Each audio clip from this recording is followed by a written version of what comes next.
जनाबे आली हुजूर, क्या है इस बार का मिजाज किशनगंज का? इस बार तो हम तेजस्वी को वोट देंगे हम लोग। ओवैसी? तेजस्वी? अवैसी कहाँ? अवैसी का नाम यहाँ नहीं है, यहाँ अवैसी नहीं जानता, कोई नहीं जानता। हम लोग सिर्फ तेजस्वी को जानते हैं। तेजस्वी बस हम लोग उसी को वोट देंगे, उसी को मुख्यमंत्री बनाएंगे हम लोग। गठबंधन सिर्फ तेजस्वी को मुख्यमंत्री बनाएंगे हम लोग। बस हम लोग का सारा वोट उसी तरफ जाएगा। इस बार सीमांचल में जिंदाबाद, आरजेडी आरजेडी जिंदाबाद। कमरुल होगा, कमरुल होगा जिंदाबाद। Sir BJP B team. Owaisi? जी सर। क्या बात है हुजूर, ये कभी कभी किशनगंज में भी तंज होता है, तो ये तंज आया है ना? क्यों? सर अंदर से बीजेपी हम लोग हैं जी। अंदर से बीजेपी? जी सर, जी सर। बाहर से? सर बाहर से तो फिर आप किसी के साथ जोड़ सकते हैं नाम। हुजूर आली, बड़े उम्दा किस्म। क्या नाम है आपका? जावेद। जावेद भाई, क्या काम करते हैं आप? ये कपड़े की दुकान है सर। कपड़े की दुकान होनी चाहिए थी आपकी, बहुत बढ़िया कपड़ा सिलते हैं आप, बहुत अच्छा बात। क्या आपका क्या है? जी सर, आपको तो मैं टीवी में बराबर देखता मैंने हूँ। वो देखा। लेकिन अपना बात बोलिए, देखना तो नहीं होगा, अपनी बात बोलिए, क्या चाहते हैं? आपको देख के तो खुश हो जाता हूँ। हुकूमत कौन बनाएगा वो बताइए, बोलिए। सबसे पहली बात तो सर यहाँ पे कोई वो नहीं है। हम लोग हुकूमत कौन बनाएगा, बोलिए, किसको वोट दीजिएगा ये बोलिए ना। वोट क्या देखा जाएगा, किसको चुन लेंगे? नहीं, अभी तक तो कांग्रेस का है हाथ साहब का, अभी तक कांग्रेस का है, आगे देखेंगे माहौल। पाजी, जब बहुत देर लगे बोलने में और फिर जब बोल दिया जाए तो फिर बहुत सारी चीजें सोच लिया जाए। हाँ जी, आपको मिलकर बहुत हस्ती आदमी से मिली शुक्रिया बढ़िया। जनाब, बहुत हाँ, शुक्रिया। हम लोग टीवी में देखते थे डेली, बहुत देख के आपसे मिलकर बहुत लकी अरे चांस हुआ। किशनगंज तो इतना बढ़िया, सरकार किसी को बने, बढ़िया मौसम और सुनिए, किशनगंज। सरकार को किसी को बने, आपसे मिलकर बहुत बड़ी खुशी हुई। हाँ। मुझे भी यही लगता है, लेकिन ये बात सच ये है कि किशनगंज में आने का मजा जो कुछ वो मजा बहुत इस इलेक्शन में किशनगंज का नाम उजागर हो गया। अरे वाह साहब, क्या बात है हुजूर। बिहार में जब से नीतीश कुमार आई है, बिजली सड़क सबकी व्यवस्था ठीक है, लेकिन बिहार आज भी बेरोजगार है। बिहार में रोजगारी नहीं है, बेरोजगार है बिहार आज भी। यहाँ पर ही ट्रेन में भर भर के लाखों लोग दिल्ली मुंबई के लोग खटने जाते हैं। बिहार में सबसे बड़ा मुद्दा है आपका रोजगार का मुद्दा है। आज रोजगार नहीं है। सरकार को, कोई भी सरकार आए बिहार में, चाहे नीतीश की हो, तेजस्वी की हो, चाहे प्रशांत किशोर की हो, बिहार में सबसे बड़ा मुद्दा है रोजगार का। आप क्या करते हैं? मैं इलेक्ट्रॉनिक्स दुकान हूँ। जिले का नाम हम बताओ सब अपना ना पूरा। किशनगंज जिला, जमशेद आलम मैं बोल रहा हूँ। यहाँ से राहुल गांधी निकलेंगे। रुको, 3,172।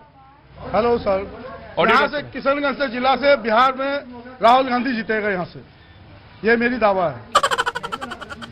ये बढ़िया काम कर रहा हूँ यहाँ से। आइए भाई साहब। 3,174। सर यहाँ पे क्या है कि हर साल कांग्रेस जीतती है, लेकिन काम पे नहीं, बीजेपी के डर से जीतती है कि यहाँ बीजेपी जीत नहीं जाए, इसीलिए यहाँ के सीमांचल के लोग कांग्रेस को जिताते हैं। और जब से एमआईएम आई है, ओवैसी आया है किशनगंज में, तो थोड़ा बहुत अब कांग्रेस का नेता रोड पे नजर आता है, पहले नहीं नजर आता था, क्योंकि अब ऑप्शन आ गया, उसको वोट नहीं देंगे तो ओवैसी को वोट पड़ जाएगा। इसीलिए यहाँ का मामला ऐसा है कि सर कि पतंग जो है ओवैसी साहब, उसको जिताया जाए। एक्चुअली में वो खुल के जो बात करती है मुसलमानों के हक के लिए, तो एमआईएम करती है, ना कांग्रेस करती है, ना आरजेडी करती है। 3 तलाक का मामला हुआ, इसमें वो लोग कुछ नहीं बोला, ओवैसी उठ के खड़ा होकर बोलता है, और आरजेडी भी कुछ नहीं बोलता है। वक्फ बिट का मामला, वक्फ बोर्ड का मामला आया, उसमें भी आरजेडी खुल के नहीं बोला, कांग्रेस भी खुल के नहीं बोला। यहाँ पे बोलता कौन है? तो एमआईएम, वो असदुद्दीन ओवैसी बोलता है। जी सर, यहाँ पे मामला एक चीज और हम बता देते हैं, अगर हम लोग एमआईएम को जिता दें 10-12 सीट से, तो वो 100% आरजेडी को सपोर्ट करेगी या कांग्रेस को सपोर्ट करेगी, लेकिन बीजेपी को नहीं करेगी। लेकिन मुसलमानों का एक ऐसा हौसला बढ़ जाएगा कि वो किंग मेकर बन जाएगा। तो मुसलमानों का हक के लिए उस टाइम में आरजेडी को भी बोलना होगा और कांग्रेस को भी बोलना होगा। ये डर सिर्फ ओवैसी पैदा कर सकता है और कोई नहीं पैदा कर सकता है सर।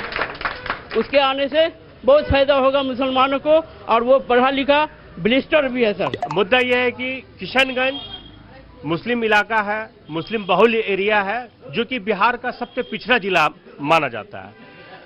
और इसके लिए गवर्नमेंट ने, चाहे वो किसी की भी गवर्नमेंट हो, बीजेपी की गवर्नमेंट रही हो, आरजेडी की गवर्नमेंट रही हो, किसी ने कुछ भी किया नहीं है। मान लीजिए मैं बीजेपी सपोर्टर हूं, मैंने वोट किया बीजेपी गवर्नमेंट लाने के लिए, लेकिन बीजेपी का गवर्नमेंट नहीं बना और चचा के साथ नीतीश कुमार की सरकार बन गई, वहां पे बीजेपी सपोर्टर का सिद्धांत खत्म हो जाता है। दूसरे तरफ देखिए, अगर मैं मान लीजिए कि मैं आरजेडी समर्थक हूं, कांग्रेस समर्थक हूं, मैंने वोट किया अपने महागठबंधन को, पता चलता है कि वो फिर जाकर के महागठबंधन की सरकार नहीं बनती है, जाकर के नीतीश कुमार की सरकार बन जाता। तो कहने का मतलब ये है कि बिहार के जो वोटर का सिद्धांत है ना सर, वो बिल्कुल नहीं है। बाकी दूसरे स्टेट में आप चले जाइए, या तो आपको बीजेपी मिलेगी, या तो कांग्रेस मिलेगी, या टीएमसी मिलेगी, या जो दूसरी पार्टियां हैं, उनका एक सिद्धांत रहता है सर। ये आरटीओ और कोई भी नया बाइक खरीदते हैं या कोई खाई गाड़ी खरीदते हैं, तो क्या गवर्नमेंट रूल है कि आरटीओ और ये रजिस्ट्रेशन करा के हमको निकालना पड़ेगा इंश्योरेंस? जी, तो ये हर शोरूम में देखिएगा सर, एक एच खर्च आता है, 1500 रुपया आरटीओ के बाद एच खर्च लिख देता है। ऐसा क्यों? मैंने हर धनतेरस में दोस्त का गाड़ी निकाला, बाइक निकाला था, तब मैंने देखा कि सर ये एच खर्च, तो पूछता हूँ तो ये बोलते हैं ऑफिस खर्च। तो ये क्या पब्लिक पे बोदरेशन है सर? ये सही सवाल आपने पूछा।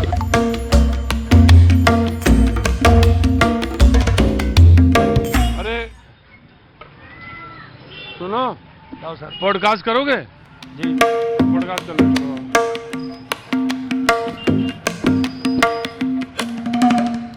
कैसा लग रहा है आपको बरसात में? बरसात में अभी थोड़ा मंदा है बाजार, दुकानदारी मंदा है। जब बरसात होती तो क्या करते हैं आप? ऐसे ही ठाटी घर पर अपना टट्टी उट्टी लगा के दुकान लगाता हूँ, 2 दाल रोटी का पैसा आता है, बैठ के क्या करो घर में। बरसात में ऐसा मन नहीं करता है कि आप चाय पकौड़ी खाएं?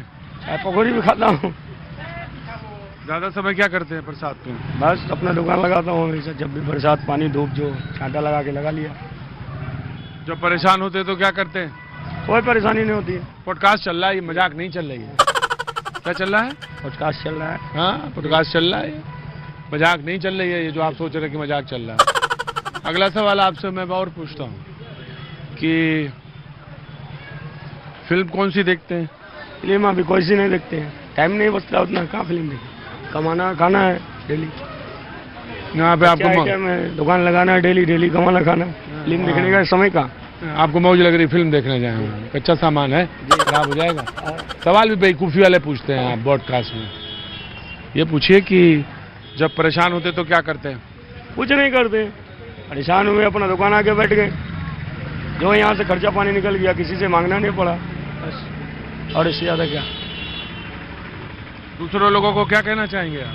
बहुत बढ़िया है, सब बढ़िया रह रहा है, अभी सब अपना कमा रहा है, खा रहा है, क्या कहें उसको।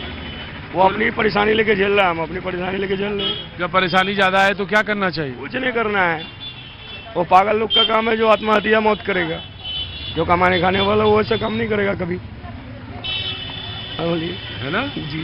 हाँ, मजबूरी तो सबके साथ आएगी, आज आए कल आए, सबको होती है, और अपना मजबूरी का वो अपने हल निकालना हो ना, थोड़ी जान दे दे आत्महत्या। मेरे पाँव का कांटा है हम ही से निकलेगा। भाई ने 10 सवाल पूछा, लेकिन वे आखिरी वाला सवाल मेरे हिसाब वाला था। पॉडकास्ट चल रहा है, मजाक नहीं चल रही है, तो जब परेशान हो तो क्या करे आदमी? बस अपना ही इसमें करना है, अपने काम पे ध्यान देना है, और भी अब आत्महत्या थोड़ी करना है उसको। परेशानी आएगी और जाएगी, परेशानी कोई बोल के किसी को नहीं आता है ना, मजबूरी सबको होती है। नशा पानी करने लगता है लोग, नशा पानी लग करने, हाँ, परेशानी में दारू पीने लगता है, तो उसको उसकी खराबी है, वो दूसरों के लिए थोड़ी, उसकी शरीर की खराबी होगी। बिहार में दारू में ऐसा भी राजनीति नहीं चल रहा है, ये पॉडकास्ट चल रही है, यहाँ पे पॉडकास्ट चल रहा है, बहुत इंपॉर्टेंट पॉडकास्ट है। 1 किलो सेब लिया है मैंने इनसे, तब ये राजी हुए देने के लिए इंटरव्यू। 1 किलो सेब के बाद इन्होंने इंटरव्यू दिया। क्या नाम आपका? नूर आलम साहब। नूर आलम साहब 1 किलो सेब लिया, उसके बाद ये राजी हुए, बोले मैं इंटरव्यू नहीं देता हूँ। मैंने कहा सर आप राजी हो जाइए, मान जाइए। क्या नाम आपका? नूर आलम। तो बोले नूर आलम बोले कि मैं राजी नहीं होऊंगा। तो फिर मैंने कहा अच्छा 1 किलो सेब अगर ले लूँ तो आप राजी हो जाएंगे? तो बोले मैं सोच सकता हूँ। फिर इन्होंने टाइम दिया शाम का, तो अब ये शाम का टाइम मिला है इनसे, और आप देख रहे हैं कौन चीज़ देख रहे हैं आप, जो भी चीज़ में देख रहे हो आप देखिए। और ये पॉडकास्ट चल रहा है। क्या चल रहा है? पॉडकास्ट चल रहा है। पॉडकास्ट चल रहा है। हाँ हाँ, हो क्या, वही उसी में जो कुछ होता है उसी में देख लीजिए, समझ लीजिए अपने आप से। हाँ, तो आगे क्या है? आगे बोलिए क्या? आगे जीवन कैसे देख रहे हैं? बस ऐसे ही देख रहे हैं, यही धंधा पानी, और क्या देखना है, यही फल बेचना है, कमाना है, खाना है, और क्या जीवन, दूसरा बिजनेस तो है नहीं। फिल्म नहीं देखेंगे? नहीं, फिल्म देखने का समय नहीं रहता। बीच बीच में बेवकूफ़ी वाले सवाल जरूर डालते रहता हूँ मैं, हाँ। जिससे कि आपको भी समझ में आता रहे कि ये कौन सा अक्लमंदी का सवाल है, कौन सा बेवकूफ़ी का सवाल है, जिससे आपको भी अपने को टेस्ट करने का मौका लगे कि अगर आप नहीं पकड़ पाए बीच में तो आप खुद ही समझ लीजिएगा आप कौन। हाँ, कुछ कहना चाहेंगे, संदेश देना चाहेंगे देश को? देश बहुत बढ़िया चल रहा है। ये अक्लमंदी वाला सवाल था।